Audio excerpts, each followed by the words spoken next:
زما او ستا مالونه ولې خرابېږي؟ دا باغونه ګورئ که نه پرون څنګه زول شوی ده. قسم د باغونو والا حیرانه دي، خفه دي.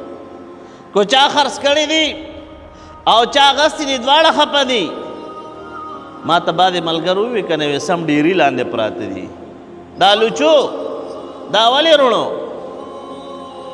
دا د دې وجه ده چې زه تو د خپل مال د عشر خیال نه ساتو، زه تو د خپل مال د زکات ورکولو خیال نه ساتو. قسم د کم سړی د خپل مال خیال ساتي د زکات ورکولو، د خپل مال د زکات ورکولو خیال ساتي، نو دغه مال ته ګوره به هیڅکله نقصان نه رسي. او نبی کریم صلی الله علیه وسلم مبارک فرمایي د قیامت په علاماتو کې یو دا بیان فرمایي چې په آخر زمانه کې به خلق زکات ورکول تاوان ګڼي. زکات ورکول به مړه 10 لک روپۍ در سره کور کې پرتی دي، او 10 لک روپۍ کې څومره په 1,02,500 روپۍ په هغه زکات ردي، نو 10 لک کې څو شوې؟ 25,000. ته په 10 لک روپۍ کې 15,000 روپۍ نشي ورکولی.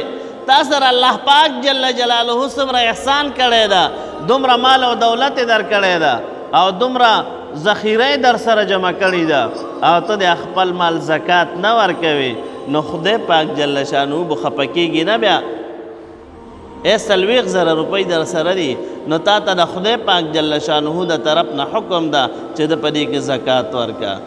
او زکات هم څومره ګوره زیات رڼا نه غواړي، وایي په دې 40,000 روپو کې 1,000 روپۍ راواله او هغه د الله پاک جل جلاله په مبارک نوم باندې ورکه، او دا یو کم 40,000 ستا دي.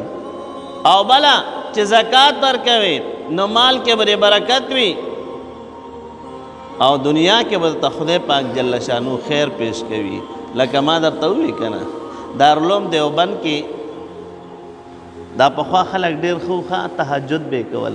مونږ خو سهار جمیله نه راځو، زه خو نن تکړه شوی وم، سهار راغلی یم، خو چې جومات ته راغم نو 2 کسانو جمع کې ښه زمونږ دا سپینګیري چې ټوله شپه وله خوب نه ورځي، بیا سهار اوده پراته وي. هلکه داسې جومات تش تور پروت وي، جومات ته څوک نه راځي. قسم ده په ما او تا باندې به څه رحم وشي، په ما او تا باندې به څه د خیر فیصلې راشي. زه تو د الله پاک جل جلاله د کور د آبادولو کوشش چې نه کوو، زما او ستا کور به څنګه آباد شي؟ د هغه انسانانو کورونه آباد وي چې کم انسانان د الله پاک جل جلاله کورونه آبادوي.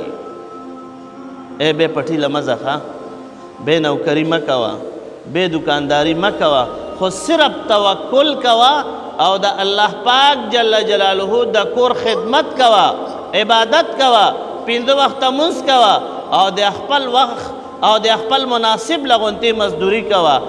قسم د کور به دې روښانه وي، بدن او زړه به دې روښانه وي، بچي به دې خوشحاله وي، خاندان به دې خوشحاله وي. او چې نه ته شب او ورځ پیسو پسې ګرځې او بیا ته وایې چې بسه مې ګټلې او کور ته مې راوړې او جومات نه پیژنې، مدرسه نه پیژنې، خانقاه نه پیژنې، مرکز تبلیغی نه پیژنې، مجاهد نه پیژنې، فقیر نه پیژنې، فی سبیل الله کس نه پیژنې، والله چې دا څومره ډېرې ګټې که نه بیا به ډېر په عذاب وي، بیا به ډېر په تکلیف کې وي. او دغه مال دی چې دا کور ته راوړي او زکات نه ورکوي. الله پاک جل شانه قرآن پاک کې فرمایي ان عدت یوم یحمى علیها فی نار جهنم فتکوى بها جباههم وجنوبهم وظهورهم هذا ما کنزتم لانفسکم فذوقوا ما کنتم تکنزون. د قیامت پر ورځ الله پاک جل شانه فرمایي دغه مال به راواغستلی شي او دی باندې به په اور باندې سور شي، په اور به څه شي لکه چې اوسپنه په اور باندې سره شي او بیا دله بدن له دیړي، ای دا تندي مو دله پې داغي او دا شاګانې مو دله پې داغي، نه بیا به څه چغې وای. او خدای پاک جل شانه فرمایي هذا ما کنزتم، فرشتې به درته وایي چې دا ستا خزانه ده، ستا هغه مال چې دنیا کې د خزانه کړو او د الله پاک جل جلاله په مبارک نوم دې پکې ورکړه نه کوله دا ستا هغه خزانه ده. نو وروره موږ د دې لپاره پیسې جمع کوو چې قیامت کې له عذاب راکړي که نه چې قیامت کې پې خلاص شو. قیامت کې پې خلاص شو که نه؟ ای وروره دنیا باندې خو څوک نه مړېږي.